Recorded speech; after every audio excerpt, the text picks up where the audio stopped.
विराट का, रोहित का, world cup का 140 करोड़ भारतीयों को खामोश करने का बदला ले लेना रे मेरे माही। हाँ, यही चल रहा था मैच से पहले। जब एसआरएच और धोनी की टीम का मुकाबला शुरू हुआ तो सभी यही कह रहे थे कि भाई वो 19 नवंबर का बदला ले लेना।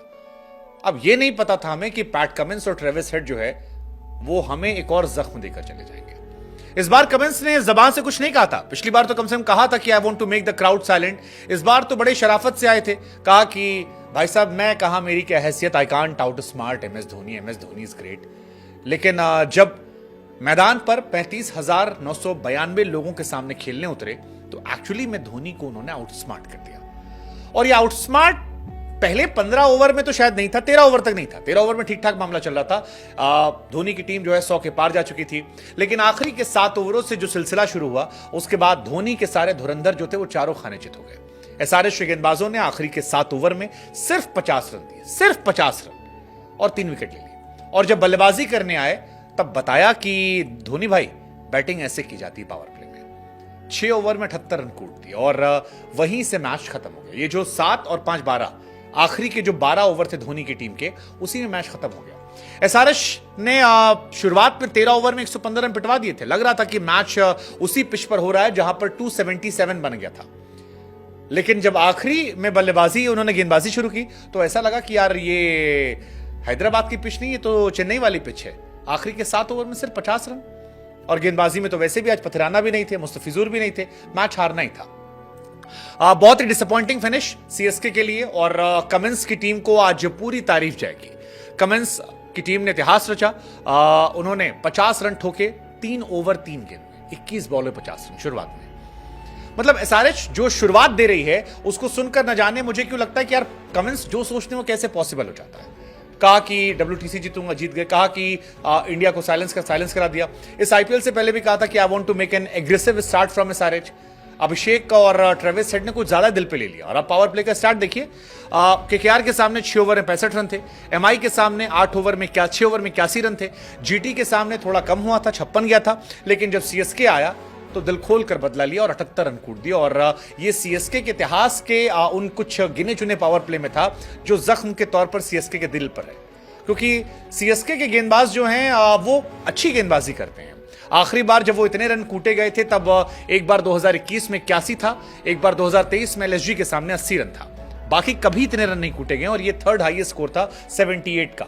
एमआई ने भी 2008 में 78 ठोका था, एसआरएच ने 2015 में ठोका था। लेकिन एसआरएच का ये जख्म अभिषेक शर्मा के थ्रू शुरू हुआ था। 12 बॉल 37 रन, 3 चौके 4 छक्के और ताबड़तोड़ शुरुआत। मतलब आते ही मारना शुरू किया और ऐसा मारा कि जनता ताली पीट रही थी और वो चौके छक्के मारे थे। खासतौर पर जो मुकेश चौधरी का ओवर था आज बहुत मार पड़ी उन्हें। पहली बॉल पर चौका, दूसरी डॉट, तीसरी छक्का, फिर डॉट, फिर नो बॉल फेंकी, छक्का मार दिया, फिर दोबारा नो बॉल रिपीट हुई, फिर छक्का मारा। 1 ओवर में 27 रन कूट दिए।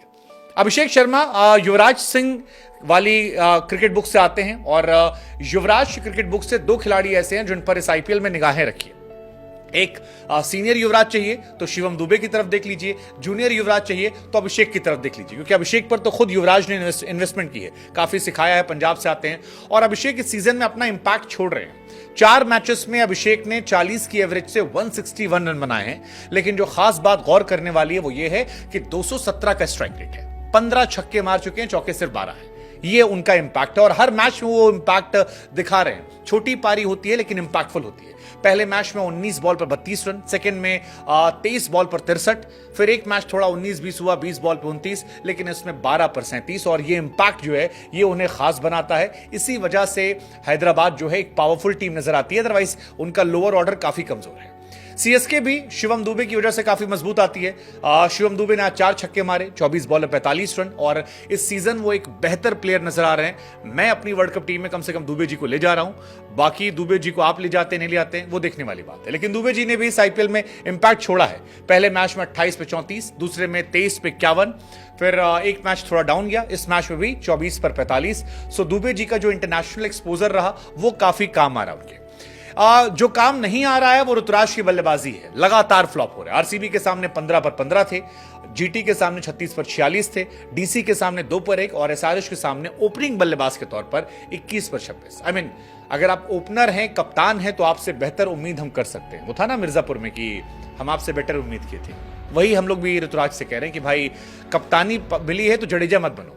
जडेजा के साथ भी यही हुआ था, मैचेस हार रहे थे, फॉर्म खराब हो रही थी, ऋतुराज के साथ भी यही हुआ है। और अगर मिड सीजन धोनी फिर ओवरटेक करने लग जाए तो फिर मुझे हैरानी नहीं होगी, क्योंकि धोनी के बिना इस टीम में अनहोनी होती ही नहीं है। माकरन जो है उन्होंने शानदार बल्लेबाजी की, बताया कि उन पर क्यों भरोसा जताया जाए और क्यों उन्हें तमाम दिग्गजों के बीच में टीम में रखा जाए। ट्रेविस हेड भी कमाल थे। ओवरऑल ये मैच जो था एसआरएच का मैच था और इस मैच में उनकी टीम कमाल थी, कप्तान भी कमाल थे। पैट कमिंस लगातार कमाल रहे हैं, 4 ओवर 32 पर 1, 35 पर 2, 28 पर 1, 29 पर 1।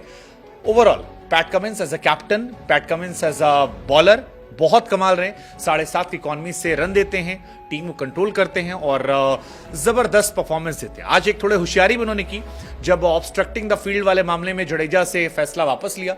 कई लोग इसकी तारीफ कर रहे थे, तो कईयों को लगा कि यह भी एक उनकी टैक्टिक थी कि जडेजा टुक टुक टुक टुक खेल रहे थे, तो धोनी आए छक्का चौका मारे, इससे अच्छा जडेजा को खेलने दो, नाम का नाम, इज्जत की इज्जत और मोमेंटम का मोमेंटम बना रहेगा। खैर, पैट कमिंस की कप्तानी को, एसआरएच की बल्लेबाजी को कैसे आप देख रहे हैं, क्योंकि बैक टू बैक 2 मैच हारे जीते हैं और ऋतुराज 2 मैच लगातार हार चुके हैं। क्या यहां से सीएसके कहानी कमजोर होगी, क्योंकि गेंदबाज उनके चोटिल हैं, एक गेंदबाज हैं जो वापस बांग्लादेश जाने वाले हैं। एसआरएच क्या इस साल कोई नया इतिहास रचेगी, इंटरेस्टिंग रहने वाला है मेरे हिसाब से।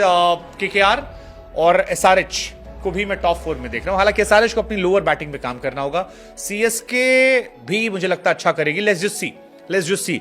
फिलहाल थोड़ा सा अप एंड डाउन चल रहा है, लेकिन my favourite team this year KKR, SRH की बल्लेबाजी, ये 2 टीम ऐसी हैं जो आपको सिखा रही हैं कि पावर प्ले में बल्लेबाजी कैसे की जाती है, T20 में कैसे खेला जाता है। और अगर टीम इंडिया को वर्ल्ड कप जीतना है तो इन 2 टीमों से जरूर सीखना पड़ेगा।